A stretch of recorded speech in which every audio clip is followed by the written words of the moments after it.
Good morning বন্ধুরা, শুভ সকাল। ঘড়িতে এখন 7টা বাজে। এখান থেকেই ব্লগ স্টার্ট করছি। এখানে সব গাড়ি ধোয়াধুয়ি চলছে, আমরা একটু বেরোচ্ছি তোমাদের সাথে নিয়ে। দেখো কোথায় যাচ্ছি, জাস্ট একটুখানি রোদ্দুর উঠেছে, আবার রোদ্দুরটা চলে গেল। আকাশের রংটা দেখো, এখন তো খুব পরিষ্কার। এই কিছুক্ষণ আগে রোদ্দুর উঠেছিল তো, তাই একটু বেরোবার সাহস পেলাম। আর উল্টো দিকের আকাশ অন্য কথা বলছে, এদিকে আবার দেখো মেঘ করে আসছে। কেমন আছেন বন্ধুরা? সুপ্রভাত। সাবধানে থাকবেন, সঙ্গে থাকবেন কাবেরী জীবন কথা, বেশি বেশি করে দেখবেন। চলো বেরোই। দীপঙ্কর গাড়ি বের করছে। এত গাড়ি, মোটর সাইকেল না, গাড়ি ব্যাক করা প্রচণ্ড মুশকিল হয়ে যায় আমাদের।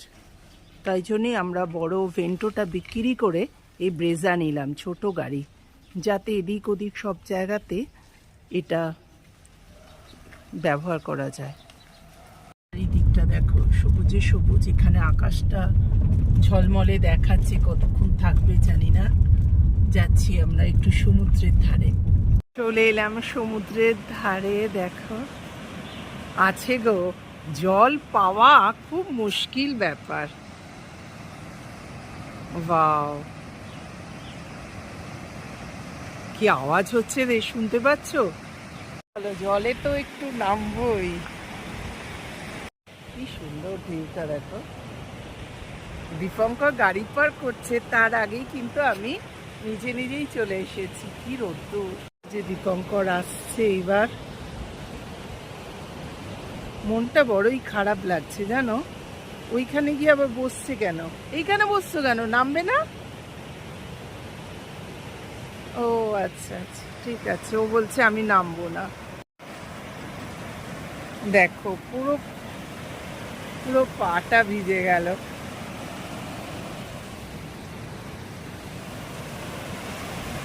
আমার মনটা ভালো লাগছে না বলে দীপঙ্কর বললো চলো একটু সমুদ্রের ধারে যাই বলে, দেখো নিজে গিয়ে বসে আছে। আয় আয় আয় আয়, যা। এই আসছে।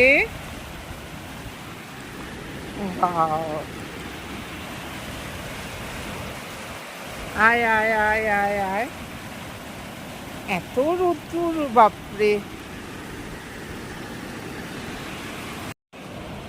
সমুদ্রের ধার তো একটু অপরিষ্কার হবে। দীপঙ্কর বলছে ওদিকটা নোংরা। এক এক জায়গায় বাড়ছে, এক এক জায়গায় ওইদিকে আর এলো না জলটা, এদিকে বাড়ছে। তোমার ওখানে যেও না, পড়ে যাবে। হ্যাঁ হ্যাঁ, দেখো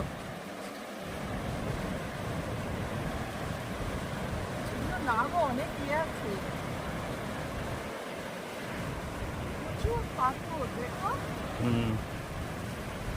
দেখতে ভয় লাগছে না? এগুলো ডুবে না তো তাহলে? না, আরো জল এলে ডুববে। হ্যাঁ, এই দেখো তলা দিয়ে দিয়ে জল আসছে।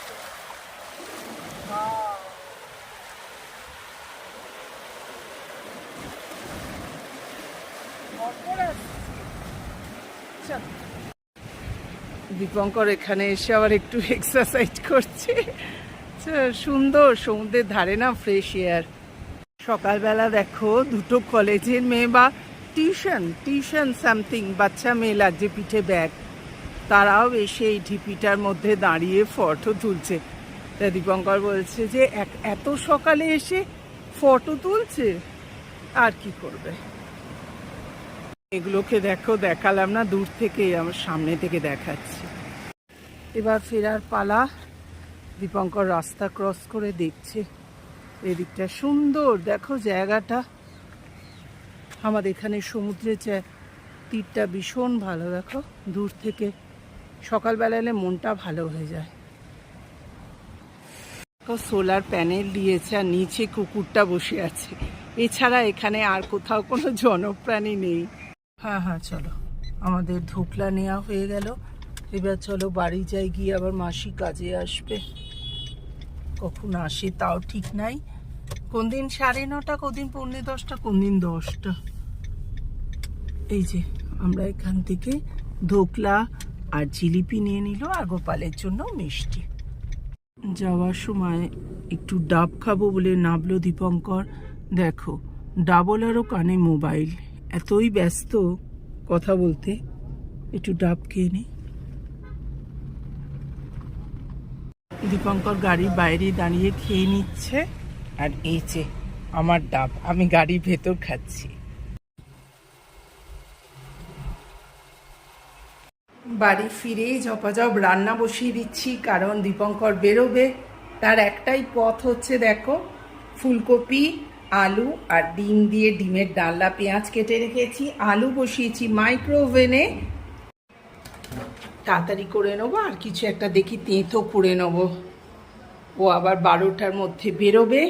এই একটা কি বাইরে বেরোলে না, এই যে আলুটা মাইক্রোওভেনের মধ্যে সেদ্ধ করে দিয়েছি, এর ভেতর দিয়েছি আমলকি দুটো, সব মিলিয়ে জমজমাট তাড়াতাড়ি রান্না করার উপায়। ডিমের ডালনা ভাত বসিয়ে দিলাম, দিয়ে এই যে আমার জল খাবার এনেছে আজকে, দেখো জিলিপি, স্যালাড আর ধোকলা। এতে আবার কি দিয়েছে, এই সসগুলো খাই না আমরা। আর এর ভেতর আছে গোপালের মিষ্টি। চলো তোমরা খেয়ে নি। খাবে? একটা ধোকলা খাবে? দিবঙ্গ তো একটা আপেল নিয়ে বসে পড়েছে। জিলিপি রেখে দিচ্ছি। আর এই যে না, অত জিলিপি আমি কি করে খাবো। এই দেখো ধোকলা, আর এর সাথে এই যে একটা চাটনি দিয়েছে। চলো খেয়ে নিই।